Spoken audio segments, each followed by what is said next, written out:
Training camp's finally here, day one in the books. What are the four biggest takeaways from the first day? We'll bring them to you, presented by my friends at Platinum AC and Heating. Dwayne's the best in the business, from repairs to replacements to simple preventative maintenance. Platinum AC and Heating can take care of all of your air conditioner needs. We made it to training camp, and day one's already in the books.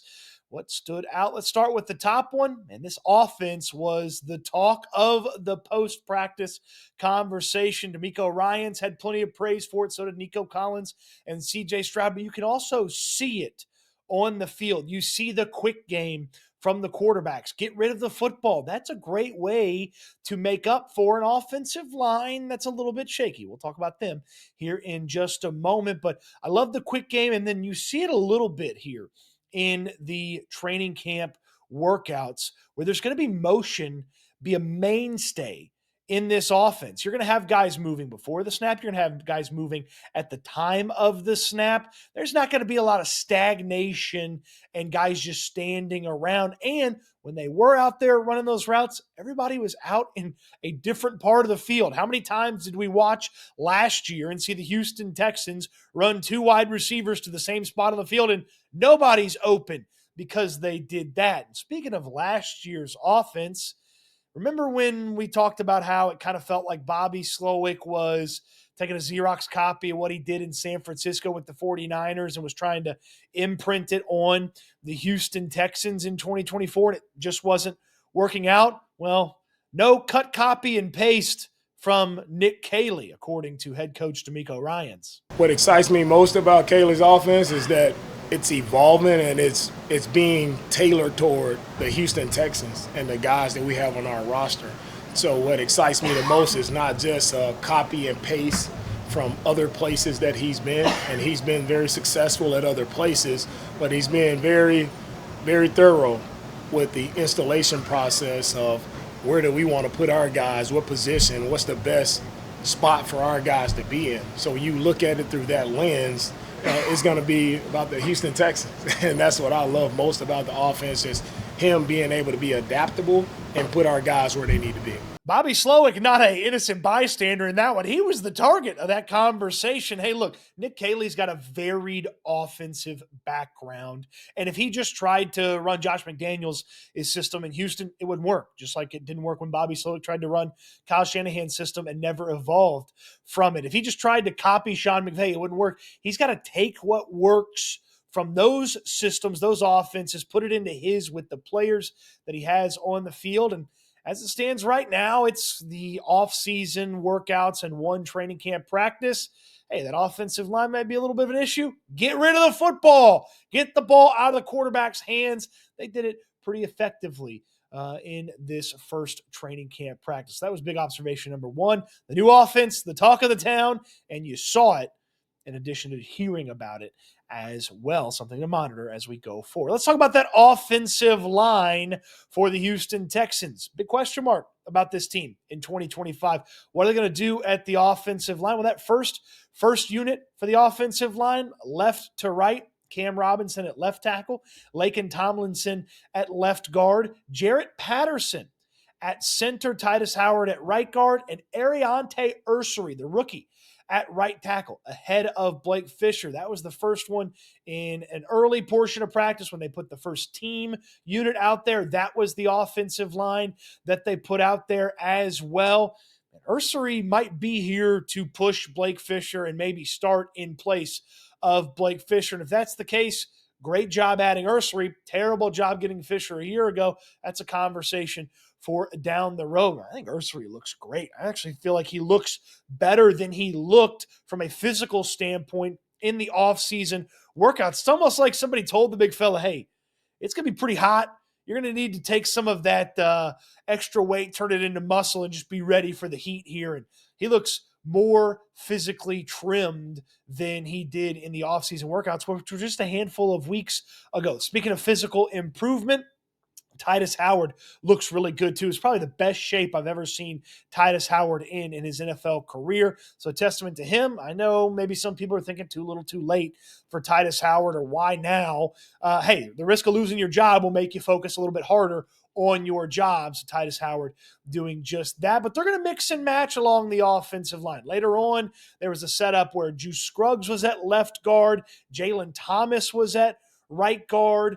Jake Andrews was at center. They're going to mix. Ariante Ursery was at left tackle. Blake Fisher was at right tackle. They'll mix and match here. But that starting point, if they had to play a game tomorrow, is the phrase I always use. That starting point, Robinson at left tackle, Tomlinson at left guard, Patterson at center, Titus Howard at right guard, and Ariante Ursery at right tackle. That's sort of the starting mark that we'll adjust and play off of throughout the course of this training camp. Let's talk about Blake Fisher. Ursery, and no, it's the first little bit of the first training camp practice, but a rookie who basically never played right tackle in college, getting the opportunity to be the right tackle ahead of a guy who played right tackle in the NFL last year, that's not good for Blake Fisher. And then when he was out there on the field 2 different times, he just got absolutely worked on the field. And you're thinking to yourself, well, who'd he go against? Well, the first one, Will Anderson. If Will Anderson works you, so be it. Will Anderson's going to beat some of the best offensive linemen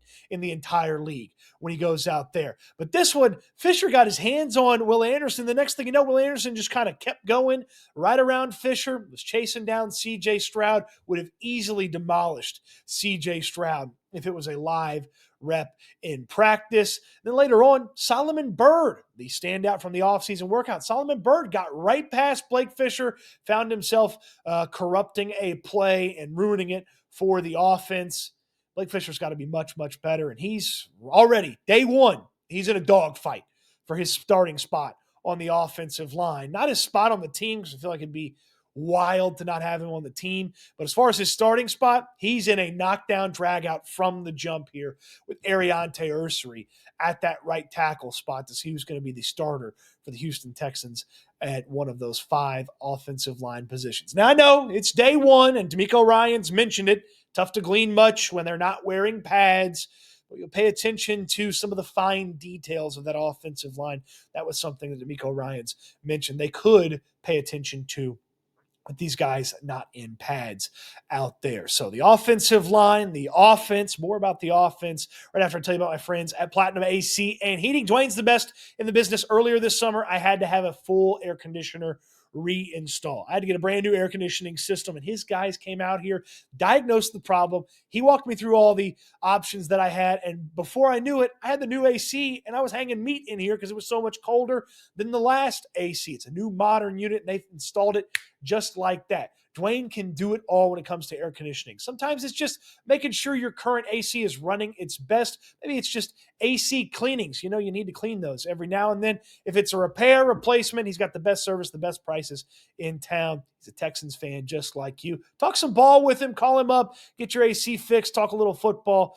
Dwayne would love to hear from you, and I'd love if you checked out my friends at Platinum AC and Heating. 2 more big observations. Let's go to the wide receivers. Man, I like what Jalen Noel brings to the table. And it was a very limited opportunities to see the wide receivers go against defensive backs. Very small sample size. But Jalen Noel, a couple different times, quick wins, got open fast, was an option for the quarterback. Quarterback found him. And there was one, and he cut it inside. Then he kind of moved it upfield, headed towards back upfield, and the quarterback found him. And I wish I could remember exactly who threw him the rock. I don't think it was C.J. Stroud. It might have been Davis Mills. But Jalen Noel winning quick on his routes. Jaden Higgins also won a quick one, had a little quick out on the sideline.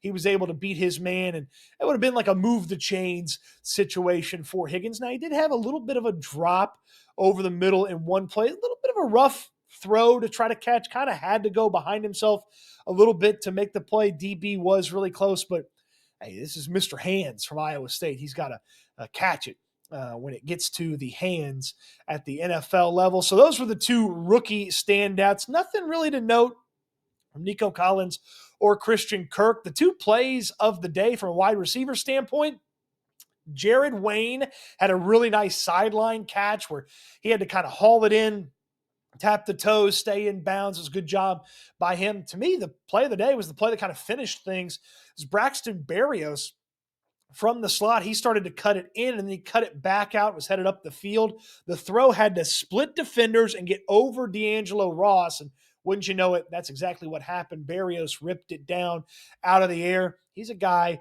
that, with his special teams prowess, watching him catch punts is like watching Picasso paint. Okay, I might be a little exaggerative with that, but it's like watching that really good art student that you went to school with do their art.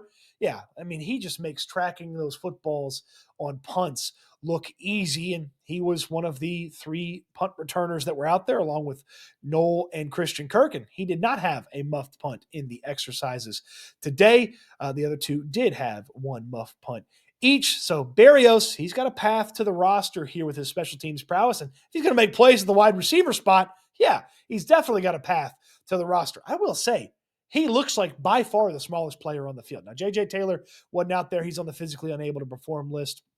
But Berrios he looked tiny out there on the field. But hey, tiny but mighty sometimes gets it done. He gives the play of the day for me. Let's finish up with the defensive line standing out. There were a couple of moments where they worked through some run stuff. And again, no pads, so you take it with a little bit of a grain of salt. But Daniil Hunter and Tim Settle just absolutely ate one run play alive. They went to Hunter's side.